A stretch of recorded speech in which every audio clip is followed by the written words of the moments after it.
এই রাস্তাটি হচ্ছে মাধবপুর বাজার থেকে খুব সহজে কিন্তু নাসিরনগর যাতায়াত করা যায় এই রাস্তা দিয়ে। আর এই অংশটুকু হচ্ছে মাধবপুরের আদাউর ইউনিয়নের আদাউর গ্রাম। যাই হোক, সামনের দিকে যায় এবং কি কি আছে রাস্তার দুপাশে ভিডিওর মাধ্যমে তুলে ধরা হবে। ভিডিওটি যারা দেখবেন অবশ্যই ভিডিওটি শেয়ার করবেন। আদাউরবাসী আপনাদের ডেলিগেট করা এই ভিডিওটি। এখন ধুলাবালির মৌসুম, তাই গাছপালাতে ধুলাবালিতে ভরপুর। রাস্তার দুপাশে যে সৌন্দর্য সেটি দেখার পর আমার কাছে খুব ভালো লেগেছে। আদাউর গ্রামের যে গ্রামগুলো বা বাড়িঘরগুলো সেগুলো আসলে অনেক সুন্দর, তবে গাছপালাগুলো বেশি ধুলা জমে গেছে আর রাস্তাটা মোটামুটি অনেকটাই ভাঙা। এদিকে যাতায়াত করতে বেশ কষ্ট হয়। রাস্তাটা যদি ভালো হয়ে যায় তাহলে এদিকে যাতায়াত করতে বেশ ভালো লাগবে। তবে সামনের দিকে কি আছে অবশ্যই যারা ভিডিওটি দেখবেন শেষ পর্যন্ত দেখবেন, এবং আদাউরবাসী আপনাদের গ্রামের এই ভিডিওটি অবশ্যই অবশ্যই আমার পেজটি ফলো করবেন, ভিডিওটি শেয়ার করবেন। এখানে বেশ দোকানপাট রয়েছে। দোকানপাটের পাশাপাশি আরও সামনের দিকে যায়, অর্থাৎ আমি নাসিরনগর থেকে মাধবপুর বাজারে যাব। আর এই অংশটুকু হচ্ছে আদাউরের। দেখি আদাউর গ্রামের আশেপাশে কি আছে। তবে রাস্তার মধ্যে যে গাছগুলো দেখে আমার কাছে খুব ভালো লেগেছে, গাছগুলো বেশ সুন্দর।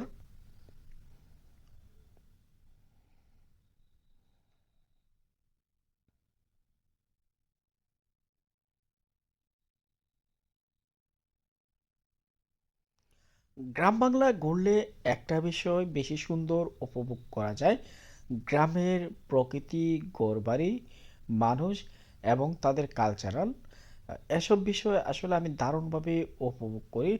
তার জন্য মাঝে মধ্যে গ্রামের বিভিন্ন রাস্তার রিভিউ আমি করে থাকি।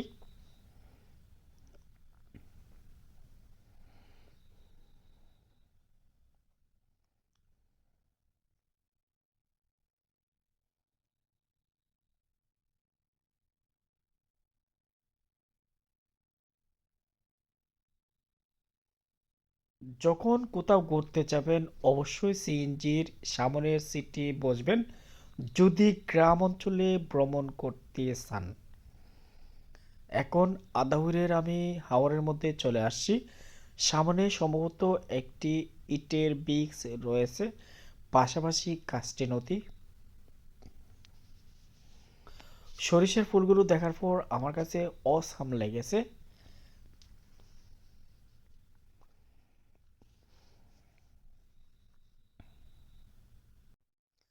একটা বিষয় আমার কাছে খুব ভালো লাগে, আর বিষয়টা হচ্ছে যদি রাস্তার মধ্যে গাছ থাকে তাও আবার করই গাছ, এগুলোর ডালপালাগুলো যখন মেলে চারদিকে যায় এগুলোর দৃশ্য আসলে উপভোগ করতে ভালো লাগে।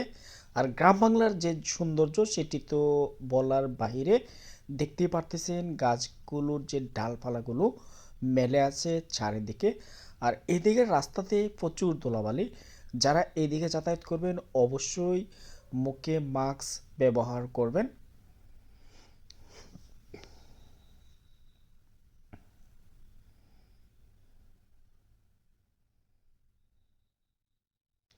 আমার কাষ্টি নদীর যে ভিউটা এটি অনেক ভালো লেগেছে।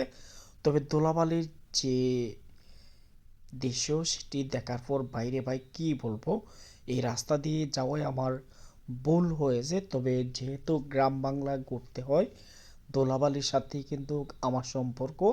তবে আমার ভ্রমণটা মোটামুটি অনেক ভালো হয়েছে। আর বেশি সময় লাগবে না, 1-2 মিনিটের মতন সময় লাগবে। কাস্টি ব্রিজ পার হওয়ার পরে কিন্তু মাধবপুর বাজার। আর কাস্টি ব্রিজের আগে কাস্টি নদী এবং রাস্তা দুইটাই কিন্তু আমার উপভোগ করা হচ্ছে। এই বিষয়গুলো যখন আমি উপভোগ করে করে যাচ্ছি আমার কাছে বেশ অন্যরকম রোমাঞ্চ অনুভব হচ্ছে। যেহেতু আমি একা একাই ভ্রমণ করি তাই আমার সাথে কেউ থাকে না, তো বিভিন্ন এলাকার যে দৃশ্য দেখার পর ডিসকাস করার মতন সঙ্গী না থাকার ফলে কিন্তু আমি ডিসকাস করতে পারি না উপস্থিত সময়ে। তবে ভিডিওটি যখন আমি ধারণ করেছি তখন দুপাশের যে ভিউ সেটি আমাকে অনেক অনেক আনন্দ দিয়েছে। ফাইনালি আমি চলে আসলাম গোয়ালনগরে, আর গোয়ালনগরের মোড়ের পাশে রয়েছে একটি মসজিদ। এরপরে হচ্ছে কাস্টি ব্রিজ, অনেক লম্বা একটি বেইলি ব্রিজ, অর্থাৎ লোহা দিয়ে তৈরি এই ব্রিজটি। ভিডিওটি কার কেমন লেগেছে অবশ্যই কমেন্ট করে জানাবেন। এমন ভিডিও দেখতে চাইলে অবশ্যই আমার পেজে চোখ রাখবেন।